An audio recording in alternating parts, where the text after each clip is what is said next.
আজ আমার বিয়ে। নিজেকে অনেক ভাগ্যবান মনে হচ্ছে, কারণ যার সাথে আমার বিয়ে হবে তার সাথে আমার প্রায় 1 বছর রিলেশন ছিল। আর আজ আমাদের ভালোবাসা পূর্ণতা পেতে চলেছে। ও, আপনাদের তো আমার পরিচয় দেওয়া হয় নাই। আমি আদনান সামিরাজ, মা বাবার একমাত্র ছেলে। আর আজ আমারই বিয়ে। আমি কিন্তু এখনো পিচ্ছি আছি, শুধু গল্পে বিয়ে হবে, বাকিটুকু পরে জানতে পারবেন। আমার যার সাথে বিয়ে হবে তার নাম ঈশা। আমরা একে অপরকে অনেক ভালোবাসি। কিছুক্ষণ পরে আমার বাবা আমার রুমে আসলো আর বলল, রাজ, তুই এখনো রেডি হওয়া বাদ দিয়ে বসে আসছিস কেন? তাড়াতাড়ি রেডি হয়ে নে, সবাই তো তোর জন্য অপেক্ষা করছে। আব্বু তুমি যাও, আমি 2 মিনিটের মধ্যে আসছি। তারপর আব্বু চলে গেল আর আমি রেডি হওয়ার জন্য ওয়াশরুমে গেলাম। কিছুক্ষণ পর রেডি হয়ে নিচে নামলাম। তখন আমার আম্মু আমার কাছে এসে বলল, বাহ, আমার ছেলেকে তো অনেক হ্যান্ডসাম লাগছে। থ্যাংক ইউ আম্মু। হয়েছে, এখন যাও, সবাই গাড়িতে অপেক্ষা করছে। আম্মু এখন আসি। আম্মুর কাছ থেকে বিদায় নিয়ে আমি গাড়িতে গিয়ে বসলাম। আর তখন আমার বন্ধুরা আমাকে নানানভাবে জ্বালাতে লাগলো। কিছুক্ষণ পরে আমি আবার শ্বশুরবাড়ি এসে পৌঁছালাম। শ্বশুরবাড়ির সবাই আমাকে অনেক আদরেই বরণ করে নিল। আমিও আমার বন্ধুরা সবাই বসে আছি। তখন আমার আব্বু আমার কাছে এসে বলল, রাজ, একটু এই দিকে আয় তো, তোর সাথে আমার কিছু কথা। জি আব্বু বলো। ঈশা অন্য ছেলের সাথে পালিয়েছে। এই কথা শোনার পর মনে হলো যেন কেউ সজোরে আমার বুকে আঘাত করলো। তাও আমি নিজেকে সামনে নিয়ে বললাম, কি বলছো এগুলা? ঈশা আমার সাথে এমন করতে পারে না। আমারও প্রথমে তাই মনে হয়েছিল, তারপর এটা দেখার পরে বিশ্বাস করতে বাধ্য হলাম। আমি বাবার হাত থেকে চিঠিটা নিয়ে পড়তে শুরু করলাম। সেখানে লেখা ছিল, প্রিয় রাজ, পারলে আমায় ক্ষমা করে দিও। তোমার সাথে রিলেশন চলাকালীন আমি আরেকজনকে ভালোবেসে ফেলি, আর সে বাংলাদেশের সবচেয়ে বড় কোম্পানি এয়ার কোম্পানিতে ম্যানেজার, আর তুমি শুধু একজন সাধারণ কর্মচারী। তাই আমি অনেক ভেবেই সিদ্ধান্ত নিয়েছি যে আমি তোমার সাথে না, মেয়েদের সাথেই বিয়ে করব। তাই আমাকে মাফ করে দিও। ইতি ঈশা। আমি ঈশার চিঠিটা পড়ে হাসলাম আর ভাবতে থাকলাম যে মানুষ টাকার জন্য কত কিছুই না করতে পারে। ঠিক তখন ঈশার বাবা এসে আমার বাবাকে বলল, দেখুন, আমার মেয়ে যা করেছে তার জন্য আমরা অনেক লজ্জিত। তাই বলছিলাম, যদি আমার ছোট মেয়ে নিশিকে আপনার ছেলের সাথে যদি বিয়ে দিতেন। আমার ছেলেকে কি আপনার খেলনা মনে হয় যে যার ইচ্ছে তার সাথে ওর বিয়ে দিব? তখন আমি আমার বাবাকে বললাম যে আমি এই বিয়ে করতে রাজি, তাই যত তাড়াতাড়ি সম্ভব বিয়ের ব্যবস্থা করতে। এর কিছুক্ষণ পরেই আমাদের বিয়ে হয়ে যায় আর আমার নতুন বউ নিয়ে বাসায় চলে আসি। বাসায় আসার পর আমি সোজা ছাদে চলে যাই আর ভাবতে থাকি আমার জীবনটা কেমন করে হঠাৎ করে বদলে গেল। কি হওয়ার ছিল আর কি হলো না, এরকম করে চলা যাবে না। কিছুক্ষণ পরে দেখি আমার বাবা আমার পাশে দাঁড়িয়ে আছে আর আমাকে উদ্দেশ্য করে বলল, দেখ রাজ, যা হওয়ার তা তো হয়েই গেছে, এখন আর কিছু করার নাই। তাই বলছিলাম তুই এখন ঘরে যা। আব্বু যাব, তার আগে তোমার সাথে আমার কিছু কথা আছে। এতে অনুমতি নেওয়ার কি আছে? যা বলতে চাস বল। আব্বু, আমি সবকিছু দায়িত্ব বুঝে নিতে চাই। তুমি সবকিছুর ব্যবস্থা করো, আমি 2 দিন পরে সবকিছু শুরু করব। ও, এই কথা? তুই কিছু চিন্তা করিস না, আমি সবকিছুর ব্যবস্থা করছি। এখন তুই রুমে যা, বৌমা সেই অনেকক্ষণ ধরে অপেক্ষা করছে। তারপর আমি আমার রুমের দিকে এগুতে থাকি আর রুমের দরজার কাছে দাঁড়িয়ে ভাবতে থাকি ঢুকবো কি ঢুকবো না। তারপর কিছু না ভেবে ঢুকে পড়ি। আর ঢুকা মাত্র আমার শালিকা, মানে আমার নতুন বউ, আমায় সালাম করে। তখন আমি তাকে বলি, দেখো নিশি, তুমি তো জানো আমাদের বিয়েটা কিভাবে হয়েছে। তাই আমি চাই আগে আমরা একে অপরকে ভালোভাবে জানবো, তারপর নতুন জীবন শুরু করব। উত্তরে নিশি শুধু মাথা নড়ালো।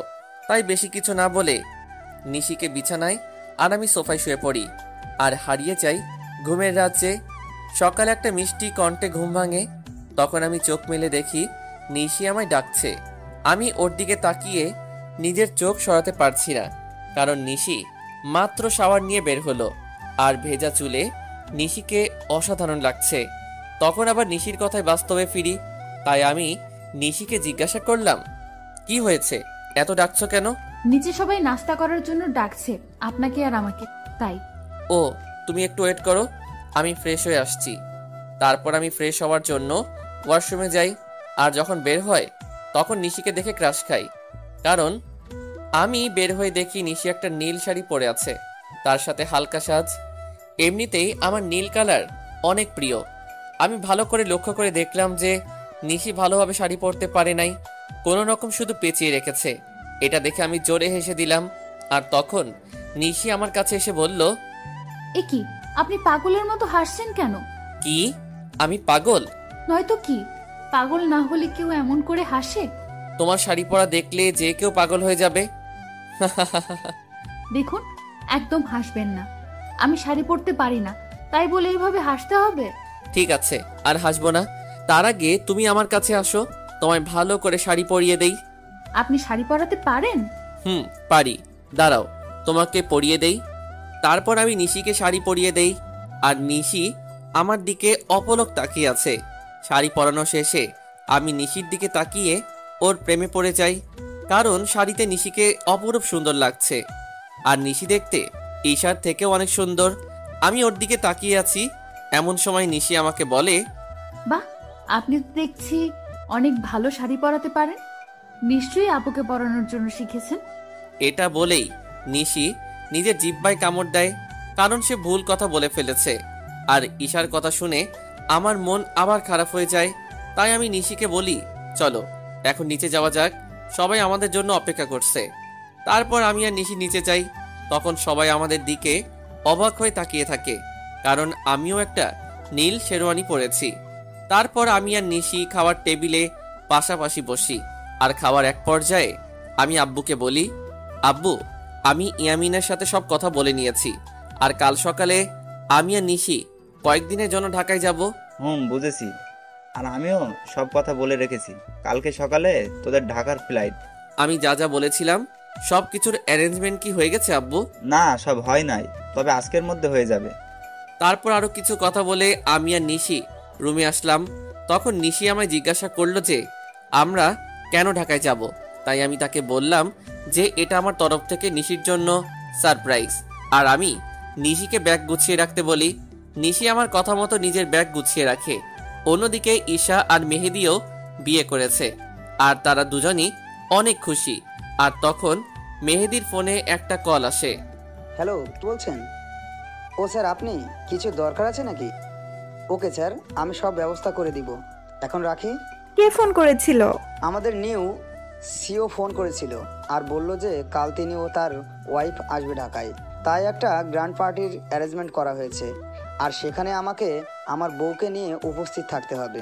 ও, চলো এখন ঘুমাতে যাই, কাল আবার অনেক কাজ আছে।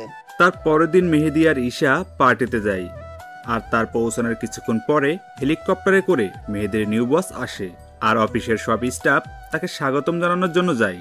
আর যখনই নতুন বস ও তার ওয়াইফ হেলিকপ্টার থেকে নিচে নামে, তখন ঈশা প্রচন্ড রকমের একটা শক খায়, কারণ মেহেদির কোম্পানির নতুন বস অন্য কেউ না, তার প্রাক্তন প্রেমিক রাজ এই কোম্পানির বস।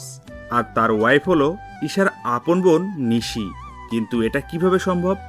রাজ তো ঈশাকে বলেছিল যে সে একজন সাধারণ ঘরের ছেলে, কিন্তু সে এত বড় কোম্পানির মালিক হলো কিভাবে?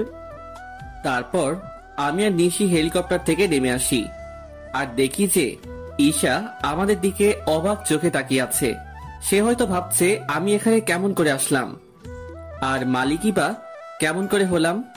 কারণ আমি ঈশাকে বলেছিলাম যে আমি একটা কোম্পানির সাধারণ একজন কর্মচারী। হেলিকপ্টার থেকে নামার পরে সবাই আমাকে আর নিশিকে নিয়ে ব্যস্ত হয়ে পড়ে। তখন ঈশা আর ওর হাজবেন্ড মেহেদি আমাদের কাছে আসে আর আমাদের স্বাগতম জানায়। তখন ঈশা আমাকে বলে, রাজ, তুমি এখানে কি করো? আর তুমি এয়ার কোম্পানির সিও হলে কিভাবে? কেন মিস ঈশা, অবাক হচ্ছেন নাকি? এখানে তো অবাক হওয়ার কিছুই নেই, কারণ আমি আপনাকে একবার বলেছিলাম বিয়ের পরে আপনার জন্য একটা বড় সারপ্রাইজ অপেক্ষা করছে। কিন্তু আপনি কি করলেন? আমি ঈশার সাথে কথা বলছিলাম, তখন মেহেদি এসে আমাকে বলল, স্যার, এ হলো ঈশা, আমার ওয়াইফ। 2 দিন হলো আমাদের বিয়ে হয়েছে। Nice to meet you miss Isha. Thank you sir. তা মেহেদি সাহেব, আমি যা যা বলেছিলাম সবকিছুর অ্যারেঞ্জমেন্ট কি হয়েছে? জি স্যার, সব কিছুর অ্যারেঞ্জমেন্ট করা হয়েছে। আপনি কি আগে একটু রেস্ট নেবেন? আমি আর নিশি আগে একটু রেস্ট নিব, তারপরে পার্টিতে জয়েন করব। আর আপনাকে পরিচয় করিয়ে দেই, ইনি হলেন নিশি, আমার ওয়াইফ। হ্যালো ম্যাম, কেমন আছেন? জি ভালো আছি। তখন আমি ঈশার দিকে লক্ষ্য করে দেখি সে আমার আর ঈশার দিকে অবাক চোখে তাকিয়ে আছে। তাই আমি মনে মনে বলি, এখনো তো কিছুই দেখোনি, দেখতে থাকো কি হয়। তখন মেহেদি আমাকে আর নিশিকে একটা রুমে নিয়ে যায় আর বলে এখানে কিছুক্ষণ রেস্ট নিতে। এই বলে মেহেদি সাহেব সেখান থেকে চলে যায়। তখন নিশি আমার কাছে এসে বলে, এগুলো কি হচ্ছে আমাকে কি প্লিজ বলবেন? মানে কিসের কথা বলছো তুমি? বুঝতে পারছেন না আমি কিসের কথা বলছি? কই না তো। বুঝতে পারছেন না নাকি বুঝতে চাইছেন না? আরে তুমি বোঝাই না বললে কেমন করে বুঝবো? এগুলো কি? আমি তো শুনেছিলাম আপনি একটা কোম্পানির একজন সাধারণ কর্মকর্তা। শুধু আমি না, আমার পুরো পরিবার জানতো যে আপনি একটি কোম্পানিতে কাজ করেন। তাহলে হুট করে এত বড় কোম্পানির সিইও কেমন করে হলেন? হুট করে আমি এই কোম্পানির সিইও হই নাই। এই কোম্পানির ওনার হলো আমার বাবা, বুঝেছো? আর সেই হিসেবে আমি এই কোম্পানির সিইও। আর কেন আমি আমার আসল পরিচয় গোপন করেছি সেটা না হয় তোমাকে পরে বলবো। সেটা না হয় বুঝলাম, কিন্তু আপনি কেন আপনার আসল পরিচয় গোপন করলেন সেটা আগে বলুন। বললাম তো আমি তোমাকে সব বলবো, তার আগে তুমি কান্না বন্ধ করো। নিশিকে নিজের বুকের মাঝে জড়িয়ে নিয়ে, কেন জানি নিশির কান্নাটা আমার সহ্য হলো না। তারপর নিশিও আমায় জড়িয়ে ধরে কান্না করতে থাকলো। এভাবে কিছুক্ষণ নিশি কান্না করলো। তারপর যখন সে বুঝতে পারলো যে সে আমায় জড়িয়ে ধরে আছে, তখন হঠাৎ করে আমায় ছেড়ে দিয়ে বলল, আমি সরি, আসলে আমি বুঝতে পারি নাই, তাই এমনটা করেছি। আসলে আমি একটু ইমোশনাল হয়ে পড়েছিলাম তো তাই। ইটস ওকে নিশি, তুমি গিয়ে ফ্রেশ হয়ে নাও, আমাদের আবার নিচে পার্টিতে যেতে হবে। তারপর নিশি ওয়াশরুমে ফ্রেশ হতে চলে যায়। কিছুক্ষণ পরে নিশি বাহির হয়। তখন আমি ফ্রেশ হওয়ার জন্য ওয়াশরুমে প্রবেশ করি। আর বের হওয়া মাত্র নিশিকে দেখে টাসকি খাই, কারণ নিশিকে নীল শাড়িতে একদম অপসরীর মতো লাগছে, সাথে হালকা মেকআপ, যা দেখে যে কেউ নিশির প্রেমে পড়তে বাধ্য। আমাকে এইভাবে তাকিয়ে থাকতে দেখে নিশি আমার চোখের সামনে তুড়ি বাজিয়ে জিজ্ঞাসা করে, এই যে মিস্টার, এভাবে তাকিয়ে কি দেখছেন? একটা ডানা কাটা পড়ি, নিজের অজান্তেই বলে ফেলি। আর আমার কথায় নিশি বেশ লজ্জা পায়, যা ওর চেহারা দেখে বোঝা যাচ্ছে, কারণ নিশির চেহারা একদম লজ্জায় লাল হয়ে গেছে। তখন আমি বলি, থাক আর লজ্জা পেতে হবে না, এখন তাড়াতাড়ি রেডি হয়ে নাও তো। তখন নিশি আবার রেডি হতে থাকে। আর নিশি যখন লিপস্টিক তার ঠোঁটে দিতে যাবে, তখন আমি তাকে আটকিয়ে বলি যে, তোমাকে এমনি অনেক ভালো লাগছে, এইসব লিপস্টিক আর কোনো দিন দিবা না, ওকে? নিশিও বাধ্য মেয়ের মতো মাথা নাড়ালো। কিছুক্ষণ পরে নিশি আমাকে জিজ্ঞাসা করে যে তাকে কেমন লাগছে। আর আমি তো নিশিকে দেখে ওর প্রায় প্রেমেই পড়ে যাই, কারণ নিশিকে হালকা সাজে একদম পরীর মতো লাগছে। তাই আমি ওর কাছে গিয়ে বলি, সবই ঠিক আছে, শুধু একটা জিনিস ছাড়া। ও, আরে শুনবে তো কি জিনিস? না বললে শুনবো কেমন করে? তোমার গলায় কাজল দেওয়া হয়, তোমাকে কেউ যদি এভাবে দেখে তাহলে সবার নজর লেগে যাবে তো, তাই না? তারপর আমি নিজের হাতে নিশির ঘাড়ে কাজল লাগিয়ে দেই। আর আমার ছোঁয়া পাওয়া মাত্র নিশি কিছুটা কেঁপে ওঠে। আর নিশির এত কাছে গিয়ে আমিও কেমন যেন একটা ঘোরের মধ্যে চলে গেছিলাম। আর নিশিও কিছুটা আমার মতোই হয়ে গেছিল। তখন আমি নিশির মুখটা উপরের দিকে তুলে আমার ঠোঁট ওর ঠোঁটের দিকে এগিয়ে নিয়ে যাই। আর যখনই আমি নিজের ঠোঁট নিশির ঠোঁটের সাথে মেলাবো, তখনই কেউ একজন রুমের মধ্যে প্রবেশ করে। এতে করে নিশি আমার থেকে কিছুটা দূরে চলে যায় আর আমাদের দুজনেরই ঘোরটা কেটে যায়। তাই তখন দেখার চেষ্টা করি যে কে এসেছে, আর তখনই দেখি ঈশা দাঁড়িয়ে আছে। এতে করে আমার রাগটা বেড়ে যায়। তাই আমি ঈশাকে গিয়ে বলি, আপনার কি একটু সাধারণ বুদ্ধিটুকু কি নেই যে একটা সদ্য বিবাহিত দম্পতির রুমে কোনো পারমিশন ছাড়া প্রবেশ করেছেন? আসলে আমি তো জানতাম না ভেতরে কি হচ্ছিল, আর তোমার রুমে ঢুকতে তো আগে কখনো পারমিশন লাগেনি, তাই। ও প্লিজ, আগে কি হয়েছে না হয়েছে I just don't care, but now I am married, so next time knock করে রুমে ঢুকবেন, আন্ডারস্ট্যান্ড? Yes, I understand. কথাটা মনে থাকে যেন। আর কি জন্য এসেছেন সেটা কি জানতে পারি? আমি তোমার কাছে ক্ষমা চাইতে এসেছি, প্লিজ আমাকে মাফ করে দাও। আপনি কিসের জন্য ক্ষমা চাইছেন মিস ঈশা? সেটা কি জানতে পারি? তোমার সাথে করা অন্যায়গুলোর জন্য আমি ক্ষমা চাচ্ছি। কিছু বলতে যাব তখনই নিশি এসে বলে, আপু তুই যা করেছিস তা কত বড় অন্যায় সেটা কি তুই জানিস? জানি। তাহলে কোন মুখে তুই মাফ চাইতে এসেছিস সেটা আমাকে বল। নিশি, বোন আমার, তুই আমাকে ভুল বুঝিস না। আমি তো আমার ভুল বুঝতে পেরেছি, তাই তো আমি ক্ষমা চাইতে এসেছি। আপনি কোনো অন্যায় করেন নাই মিস ঈশা। অন্যায় তো করেছি আমি। আপনার মতো একজন প্রতারককে ভালোবেসেছিলাম। এটার চেয়ে বড় অন্যায় আর কি হতে পারে সেটা বলুন তো। আমি আরো কিছু বলতে যাব তার আগে আমার ফোনে একটা কল আসে। আমি কলটা রিসিভ করেই নিশিকে বলি যে তাড়াতাড়ি রেডি হয়ে নিতে। আর ফোনটা করেছিল মেহেদি, মানে ঈশার হাজবেন্ড। তারপর আমি ঈশাকে আমার রুম থেকে চলে যাওয়ার জন্য বলি। কিছুক্ষণ পর নিশি বের হয়ে আসে, আর আমি তো নিশিকে দেখে রীতিমতো টাস্কি খেয়ে যাই। কারণ নেভি ব্লু শাড়িতে নিশিকে অসাধারণ লাগছে, তার সাথে হালকা মেকআপও করেছে। আমাকে এভাবে তাকিয়ে থাকতে দেখে নিশি আমাকে বলে, এই যে মিস্টার রাজ, এইখানে দাঁড়িয়ে থাকবেন নাকি নিচেও যাবেন? যাব। আর তোমাকে কিন্তু অনেক কিউট লাগছে মিসেস রাজ। আমার মুখে মিসেস রাজ ডাকটা শুনে নিশি অনেক খুশি হয়, যা ওর মুখ দেখে বোঝা যাচ্ছিল। তখন আমি আবার নিশিকে বললাম, কি হলো, নিচে যাবে না নাকি? তারপর আমি আর নিশি দুজনেই একসাথে নিচে যাই, আর সেখানে থাকা সবাই আমাদেরকে স্বাগত জানায়। তারপর আমি নিশিকে একে একে সবার সাথে পরিচয় করিয়ে দেই, আর সবাই নিশিকে অনেক পছন্দ করে আর অনেক তারিফও করে। এগুলো দেখে ঈশা অনেকটা জেলাস ফিল করে, কারণ এগুলো ঈশা পাওয়ার কথা ছিল, কিন্তু তার লোভের কারণে সে সবকিছু হারিয়েছে। পার্টি শেষ হওয়ার পরে আমি আর নিশি নিজেদের রুমে চলে আসি। আর রুমে আসার পরে নিশি আমাকে বলে, আপনাকে একটা কথা জিজ্ঞাসা করার ছিল, যদি কিছু মনে না করেন তাহলে করব। বলো, তোমার কি বলার আছে? আপনার আর আপুর পরিচয় হলো কিভাবে? বুঝলাম, তাহলে শুনো। তারপর আমি বলতে শুরু করলাম। আমি তখন সবেমাত্র লেখাপড়া শেষ করে দেশে ফিরেছি। তো একদিন আমিও আমার বন্ধুরা মিলে প্ল্যান করলাম কোথাও ঘুরতে যাব, কিন্তু সেটা দেশের ভিতরেই। তাই সবাই মিলে ঠিক করলাম যে সিলেটে যাব। তো সবাই মিলে বেরিয়ে পড়লাম সিলেটের উদ্দেশ্যে। সব ফ্রেন্ড একসাথে যাব, তাই বাসে করে যাচ্ছিলাম। কিন্তু বাসে উঠে বাদে এক বিপত্তি। আমার সব ফ্রেন্ডের সিট এক জায়গায় পড়েছিল, আর আমার সিট পড়েছিল এক মেয়ের সাথে। তাই কিছু করার না থাকায় বাধ্য হয়ে ওই সিটে বসে পড়ি। কিছুক্ষণ পরে যখন মেয়েটি আসে, আমি তার দিকে তাকিয়ে রীতিমতো টাস্কি খাই, কারণ এত সুন্দরী মেয়ে আমি এর আগে কখনো দেখি নাই। মেয়েটি পরেছিল একটা নেভি ব্লু লং 3 পিস, তার সাথে ম্যাচিং জুয়েলারি, সাথে হালকা সাজ। দেখে মনে হচ্ছিল জান্নাতের অপসরী। আমি তার দিকে এক ধ্যানে তাকিয়েছিলাম।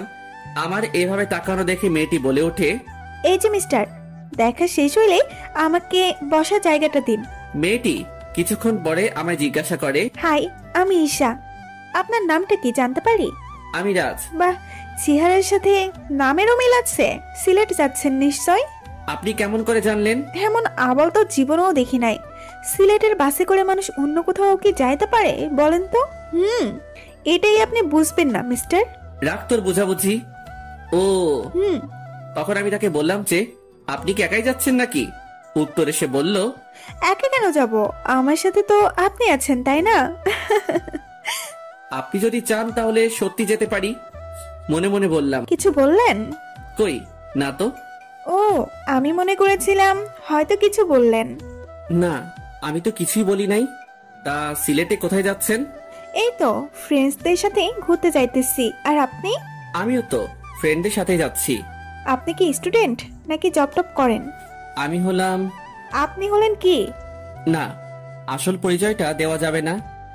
আমি একটা সফটওয়্যার কোম্পানিতে জব করি। মিথ্যা পরিচয় দিলাম। ও। তারপর ঈশার সাথে আরো অনেক কথা হলো। তখন জানতে পারলাম সে অনার্স 2য় বর্ষের ছাত্রী। এইভাবেই আমাদের পরিচয় হয়।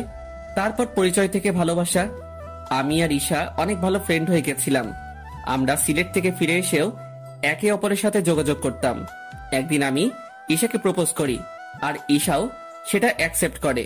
কিন্তু রিলেশনে থাকা অবস্থায়ও আমি আমার আসল পরিচয়টা ঈশাকে জানাইনি। আমি চেয়েছিলাম ঈশাকে এটা সারপ্রাইজ দিব, কিন্তু পরে যে আমি নিজে সারপ্রাইজড হয়ে যাব এইটা ভাবতে পারি নাই। কথাগুলো বলে নিজের অজান্তেই আমার চোখ দিয়ে পানি বের হয়ে গেছিল। সেটা বুঝতেই পারি নাই। আমি কিছুক্ষণ পরে নিশির দিকে লক্ষ্য করে দেখি সেও কান্না করছে।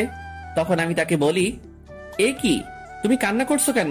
আপনি আপুকে এতটা ভালোবাসতেন, আর আপু আপনার সাথে কি করলো? যা হওয়ার তা তো হয়ে গেছে, আর এখন তুমি আমার স্ত্রী, এটাই সত্যি।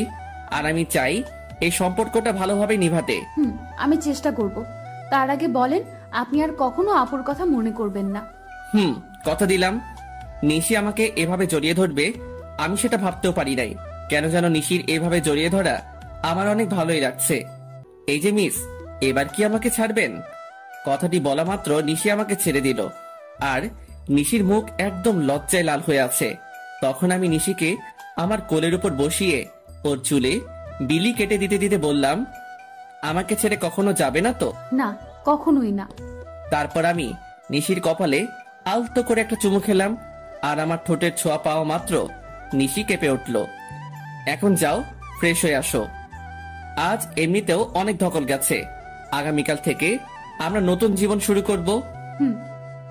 আমার কথাই হয়তো কিছুটা লজ্জা পেয়েছে। তারপর নিশি ফ্রেশ হয়ে আসে, আর আমি নিশিকে জড়িয়ে ধরে শুয়ে পড়ি। এই কয়দিনে আমি নিশিকে অনেকটাই ভালোবেসে ফেলেছি। পরের দিন সকালবেলা নিশির আগে ঘুমটা ভেঙে যায়। আমি ঘুম থেকে উঠে যখন বসতে যাব, তখন দেখি নিশি আমার বুকের মাঝে শুয়ে আছে, আর নিশির ঘুমন্ত চেহারাটা অনেক সুন্দর লাগছে। হয়তো সব মেয়েদের ঘুমন্ত চেহারা একরকম হয়, কিন্তু নিশির মতো কারো হয় না। তখন আমি খেয়াল করে দেখি নিশির মুখের উপর কিছুটা চুল এসে পড়েছে, যার কারণে তার ঘুমের সমস্যা হচ্ছে। তাই আমি নিশির মুখের উপর থেকে চুলগুলো সরিয়ে কানের সাথে গুজে দেই। তখনই আমার চোখ আটকে যায় নিশির গোলাপি ঠোঁটের উপর। আমি নিজের অজান্তেই নিশির ঠোঁটে চুমু দিয়ে বসি, আর তখনই নিশি জেগে যায়। আমাকে ওর এত কাছে দেখে নিশি কিছুটা ঘাবড়ে যায়, আর আমি ওকে কিস করেছি এটা বুঝতে পেরে নিশি লজ্জা পেয়ে আমার বুকের মাঝে মুখ লুকিয়ে ফেলে। তখন আমি নিশিকে বলি, এই কি হলো তোমার, আর এমন কেন করছো? আমার মনে হয় লজ্জা করে না। বাবা, এখনই এত লজ্জা?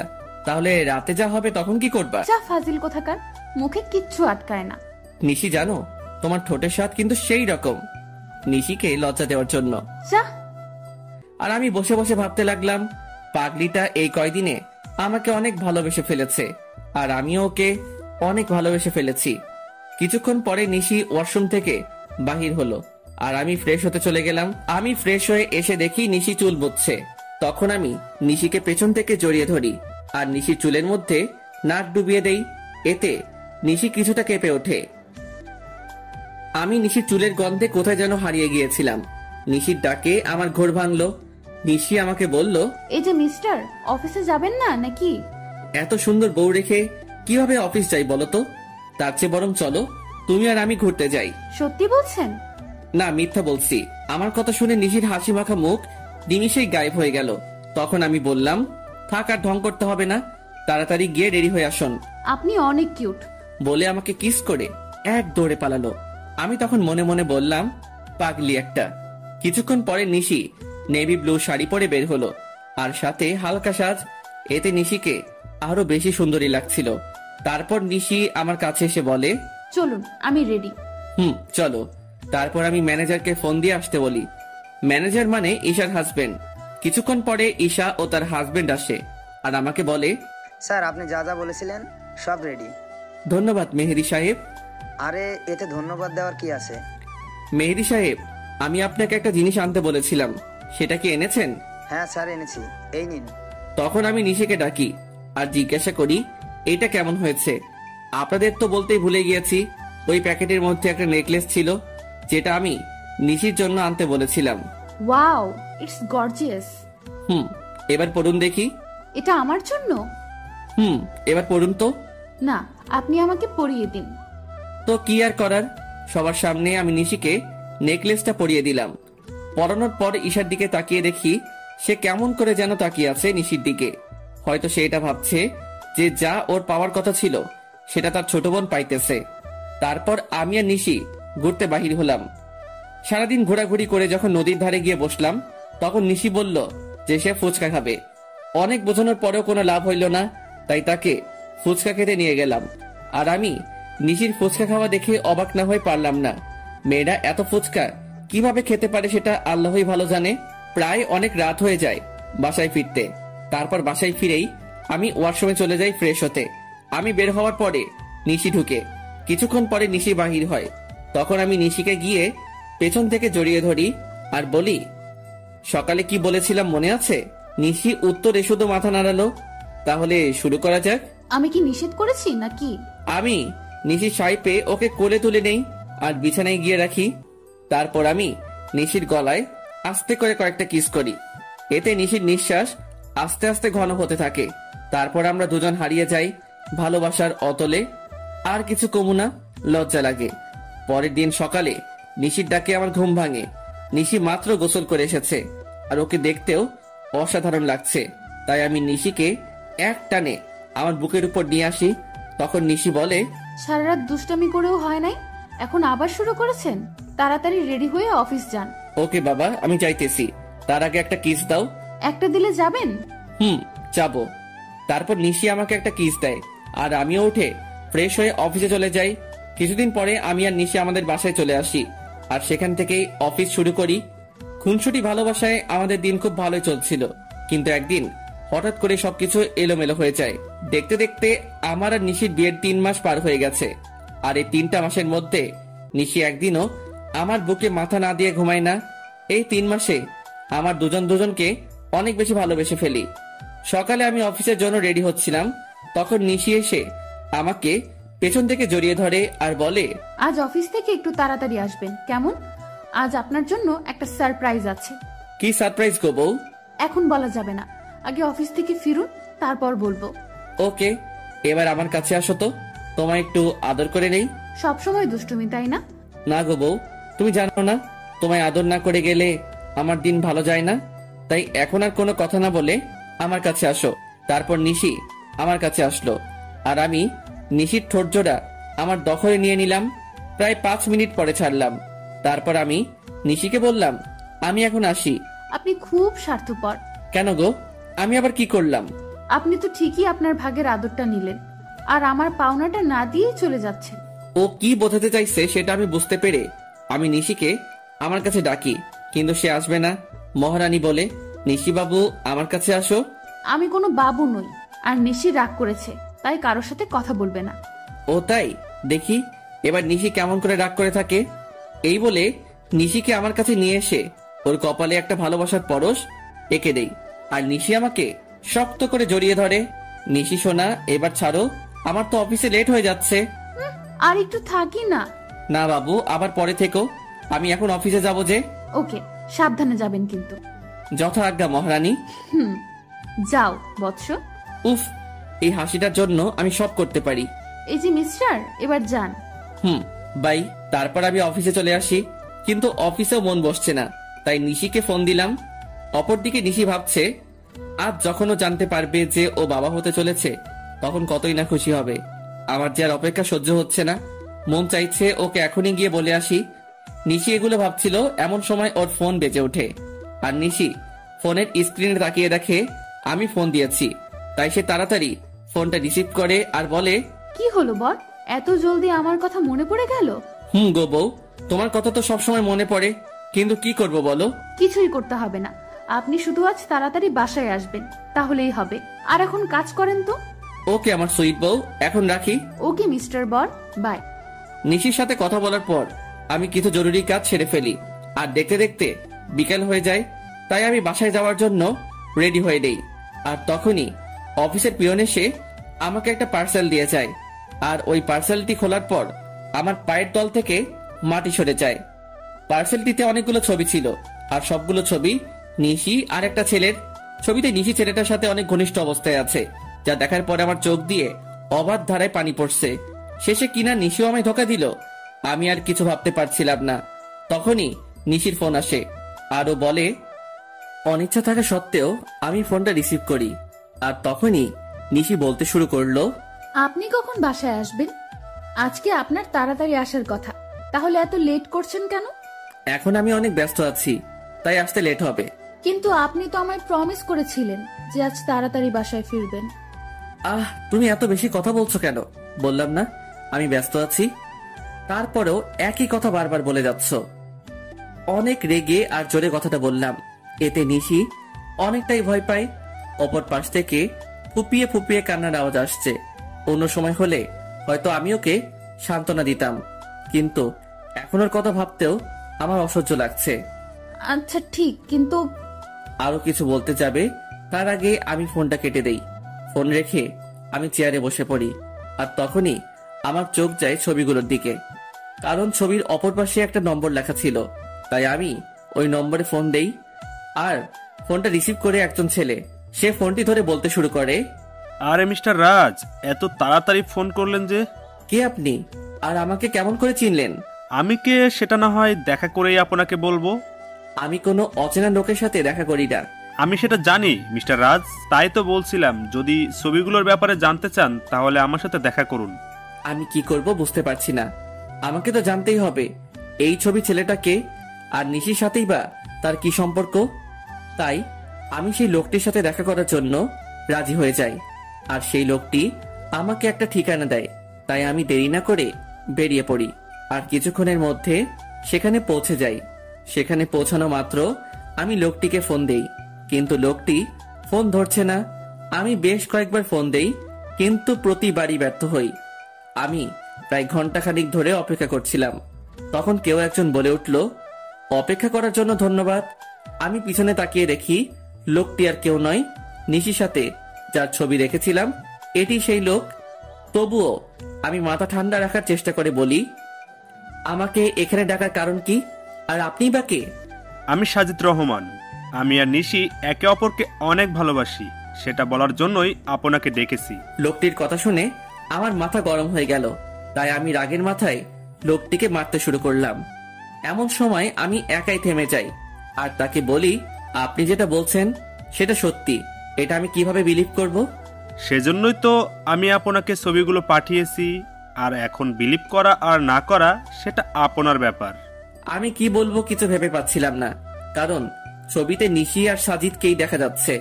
তাই আর কথা না বাড়িয়ে লোকটিকে বললাম, নিশি যদি আপনাকে ভালোবাসে তাহলে সে আপনাকে কেন বিয়ে করলো? বিয়েটা কিভাবে হয়েছে সেটা আপনি নিশ্চয় জানেন রাজ। তাহলে নিশি কেন 3 মাস আমার সাথে থাকলো? সেটার কারণ আছে, আর কারণটা হলো আপনার সম্পত্তি। আর আপনারা যেদিন ঢাকায় যান সেদিন আমার আর নিশির পালানোর কথা ছিল, কিন্তু যখন আমরা জানতে পারলাম যে আপনি একজন স্বনামধন্য ব্যবসায়ী, তখন আমি আর নিশি আপনার সম্পত্তি হাতিয়ে নেওয়ার প্ল্যান বানাই।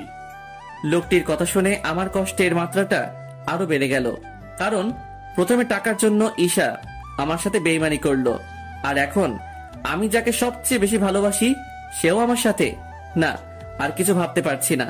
তাই আমি হোটেল থেকে বের হয়ে আসি, আর আমার উকিলকে ফোন দিয়ে ডিভোর্স পেপারটা তৈরি করতে বলি।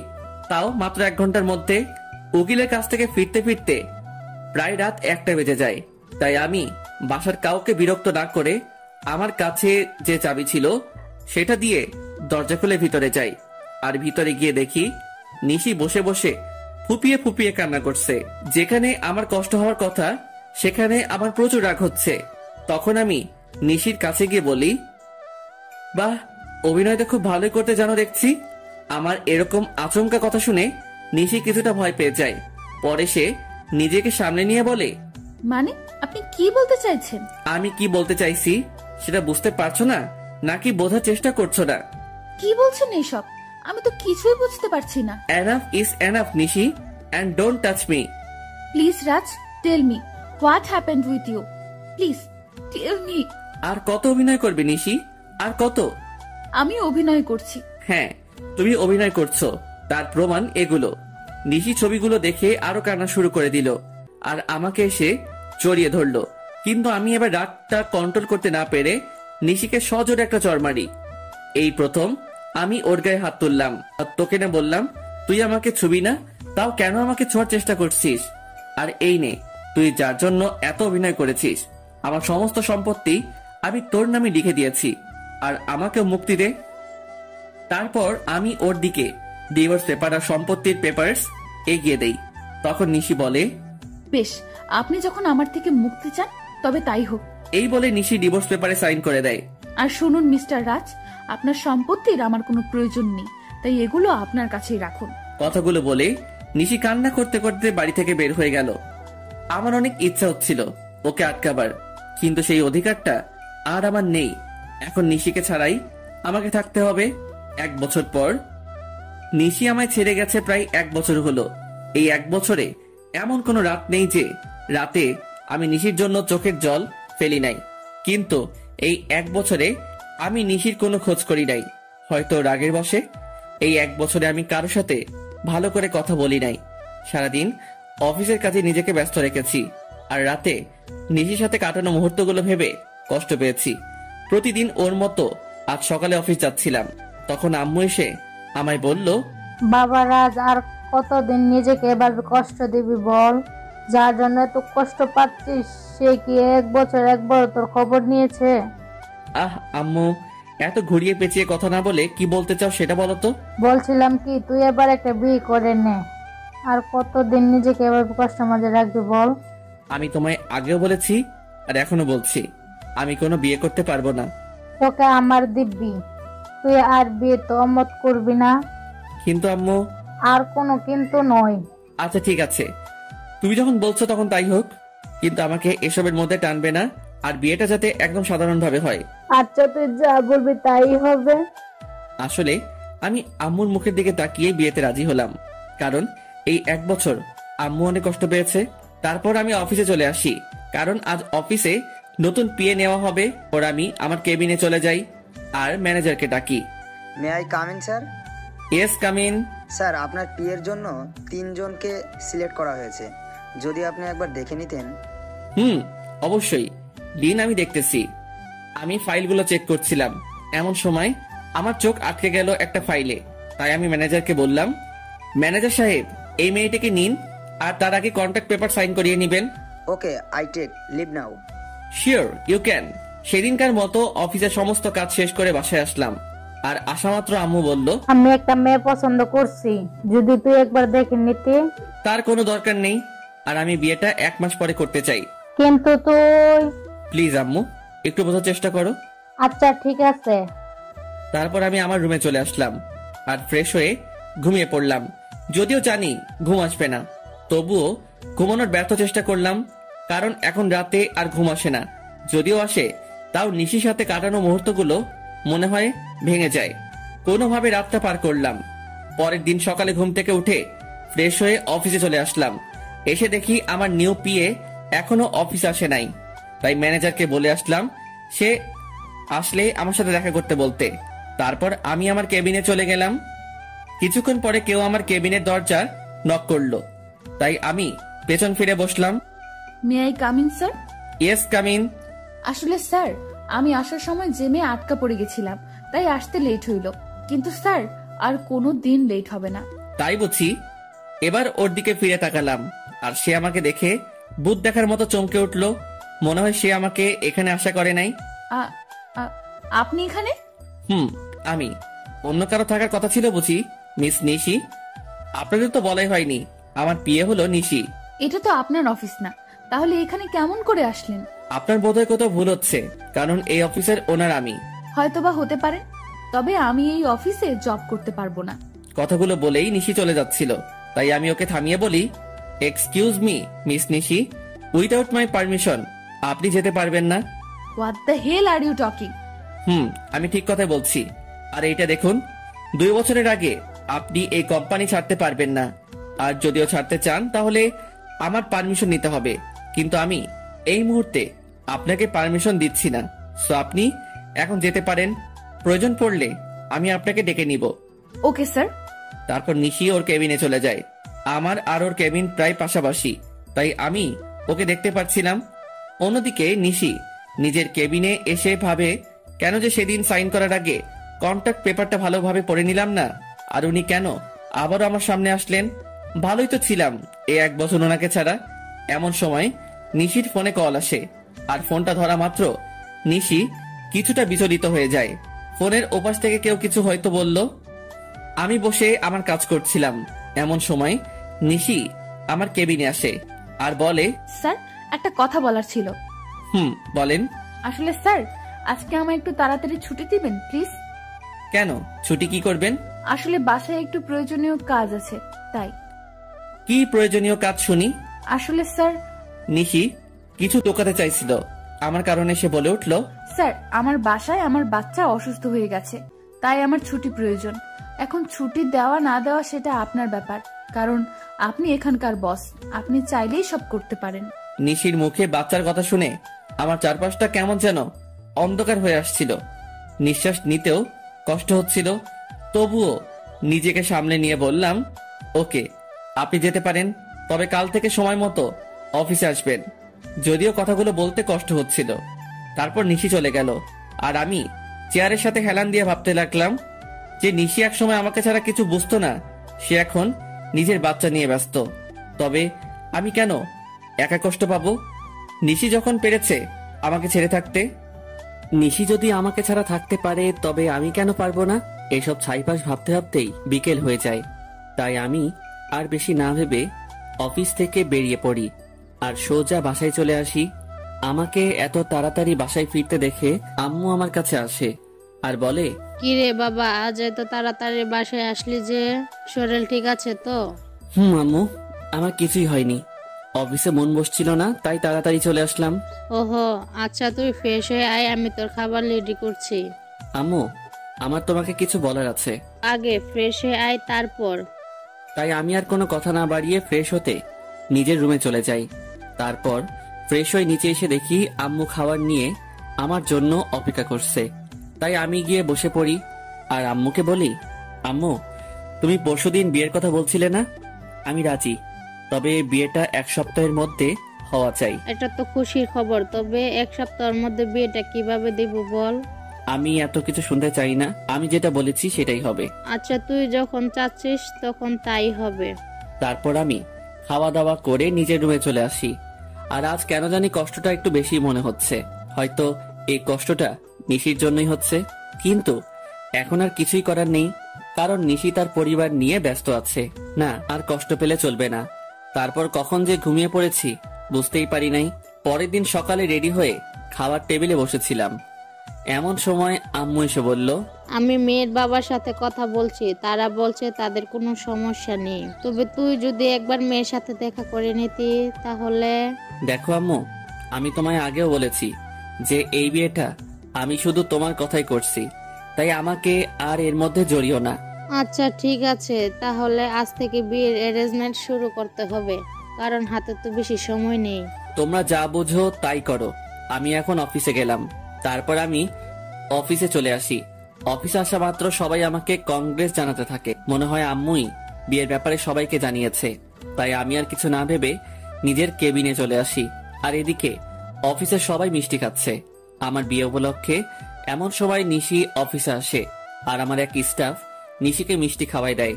তাই নিশি বলে, আরে আগে বলবে তো এটা কিসের মিষ্টি? আমাদের স্যারের বিয়ে ঠিক হয়েছে, তাই আমার বিয়েটা সামনের সপ্তাহে হবে। আমার বিয়ের কথা শুনে নিশির পুরো পৃথিবীটাই যেন উল্টে যায়। তার ইচ্ছা করছিল কান্না করতে, কিন্তু সবার সামনে সে কান্না করতে পারছিল না। তাই সে বলল, এ তো খুশির খবর। এ কি নিশি, তুমি কান্না করছো নাকি? তোমার চোখে পানি কেন? কই, কান্না করব কেন? আসলে চোখে কি যেন পড়েছে। নিশি ওয়াশরুমে যাওয়ার বাহানায় সেখান থেকে চলে আসে আর ওয়াশরুমে গিয়ে কান্না শুরু করে আর বলতে থাকে, কি এমন অন্যায় করেছিলাম যার জন্য আমি আমার ছেলে এত শাস্তি পাচ্ছি? এখন তো আমার ছেলের বাবা থাকতেও অনাথ। ম্যাডাম, মেহমেদ বাবুর তো জ্বর আরো বেড়েছে, আমি কি করব কিছুই বুঝতে পারছি না। তুমি বাবুকে একটু ঘুম পাড়ানোর চেষ্টা করো, আমি কিছুক্ষণ পর আসছি। নিশি তার বুয়ার সাথে কথা বলছিল। এমন সময় আমি নিশিকে ডেকে পাঠাই। তখন নিশি এসে বলে, may I come in sir? Yeah coming. Sir আমাকে ডেকেছিলেন? তুমি মনে হয় স্টাফদের কাছ থেকে শুনেছো, তবুও তোমায় বলছি, নেক্সট উইক আমাদের বিয়ে। স্যার শুনেছি। কথাটি বলার সময় নিশি গলাটা ধরে আসছিল আর ওর চোখের কোণায় পানিও জমতে শুরু করেছিল, যা আমার চোখ এড়াই নাই। আমি যাচ্ছি, আমার বিয়ের সকল অ্যারেঞ্জমেন্ট তুমি করো, যদি তোমার আপত্তি না থাকে। না স্যার, আমার কোনো আপত্তি নেই। আর আমি তো আপনার বিয়ে, এগুলো করা আমার কর্তব্য। তাহলে কাজে লেগে পড়ুন। আমাকে যত কষ্ট দিয়েছ তার চেয়ে বেশি কষ্ট আমি তোমায় দিব নিশি। হঠাৎ আমার ফোনটি বেজে ওঠে, দেখি আম্মু ফোন করেছে। তারপর আমি ফোনটা রিসিভ করি আর আম্মুর সাথে কথা বলা শেষ করে নিশিকে বলি, মিস নিশি, আমার সাথে চলুন। কোথায় স্যার? এত প্রশ্ন না করে চলুন তো। তারপর আমি আর নিশি অফিস থেকে বেরিয়ে আমার গাড়িতে গিয়ে বসি, আর তখন দেখি নিশি পেছনের সিটে গিয়ে বসছে। তাই আমি তাকে বলি, আমাকে দেখে কি আপনার ড্রাইভার মনে হয় নাকি? তা কেন মনে হবে? তাহলে তুমি পিছনে কেন বসছো? তারপর নিশি সামনের সিটে এসে বসলো, আর আমি গাড়ি ড্রাইভ করা শুরু করলাম। কিছুক্ষণ পরে গাড়ি একটা রেস্টুরেন্টের পাশে দাঁড় করালাম, আর নিশিকে বললাম, চলো ভেতরে। আমরা এখানে কেন আসলাম? আমি ওর প্রশ্নের জবাব না দিয়ে ভেতরে ঢুকে গেলাম, আর পেছন ফিরে দেখি নিশিও আসছে। আমি রেস্টুরেন্টে ঢোকার পরে একটা মেয়ে এসে আমাকে জড়িয়ে ধরে, আর আমিও নিশিকে দেখিয়ে মেয়েটিকে জড়িয়ে ধরি। আর নিশির দিকে তাকিয়ে দেখি ও এখনই কান্না করে দিবে এমন অবস্থা। তারপর আমি বলি, নিশি, এ হলো মায়া, আমার বাগদত্তা। আর মায়া, এ হলো নিশি, আমার পিয়ে। আমার মুখে নিশি হয়তো পিয়ে শব্দটা আশা করেনি। আর মায়ার পরিচয় পাওয়ার পর নিশি এবার আর নিজের চোখের জল আটকে রাখতে পারে নাই, যার কারণে ওর চোখ থেকে অবাধ ধারায় জল পড়তে থাকে। আর আপনারা হয়তো ভাবছেন মায়া এখানে কেমন করে আসলো, আর আমি বা ওকে কেমন করে চিনলাম। তাহলে শুনুন, আমি যখন অফিসে ছিলাম তখন আম্মু ফোন দেয় আর বলে মায়ার সাথে দেখা করার কথা। যদিও আমি প্রথম দিকে আম্মুকে নিষেধ করে দেই যে আমি মায়ের সাথে দেখা করব না, কিন্তু পরে আমার নিশির কথা মনে হয়, তার সাথে মনে হয় ওর ধোকা দেওয়ার কথা। তাই আমি মায়ার সাথে দেখা করতে রাজি হয়ে যাই, আর আমার সাথে নিশিকেও নিয়ে আসি। তো গল্পে ফেরা যাক। মায়ার পরিচয় দেওয়ার পর আমি নিশির দিকে তাকাই, তখন দেখি নিশির চোখ দিয়ে জল গড়িয়ে পড়ছে। কেন জানি নিশির চোখেতে জল আমার সহ্য হচ্ছিল না। তাই আমি ওকে বলি, Nishi, are you okay? Yes sir, I am. তাহলে তোমার চোখে জল কেন? কই না তো, আসলে স্যার প্রচুর গরম পড়েছে তো, তাই এমন মনে হচ্ছে। স্যার আপনারা বসুন, আমি ওয়াশরুম থেকে ফ্রেশ হয়ে আসছি। তারপর নিশি ওয়াশরুমে চলে যায়। ওয়াশরুমে গিয়ে নিশি জোরে জোরে কান্না করতে থাকে, কিন্তু তার এই কান্না দেখার কোনো মানুষ সেখানে উপস্থিত ছিল না, তাই হয়তো সে কান্না করতে পারছিল। নিশি কান্নাজড়িত কণ্ঠে বলছিল, হে আল্লাহ, আমার সাথে কেন এরকম হয়?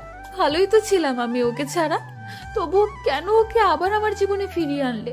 যখন আনলে তাহলে কেন অন্য কারো হয়ে যাচ্ছে? আমি আর আমার বাচ্চা তো ভালোই ছিলাম ওকে ছাড়া, তবু কেন হচ্ছে এমনটা? আমার বাচ্চা কি কোনোদিনও তার বাবার পরিচয় আর আদর পাবে না? কিন্তু নিশি কোনোভাবেই নিজের কান্না থামাতে পারে না।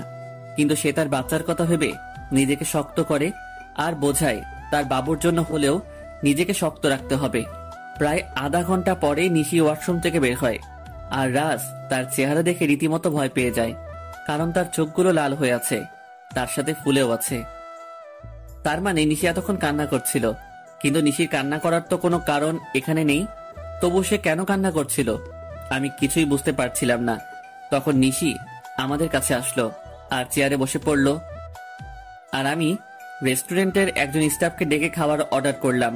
কিছুক্ষণ পর খাবার আসলো। আমি নিশিকে দেখানোর জন্য মায়াকে নিজের সাথে খাইয়ে দিচ্ছিলাম, আর এটা দেখে নিশি আর ঠিক থাকতে পারল না। তার চোখগুলো আবার জলে ভরে গিয়েছিল, তাই সে এগুলো আড়াল করার জন্য বলল, স্যার আমার এখন যেতে হবে, এমনি তো আমার অফিস টাইম শেষ হয়ে গেছে।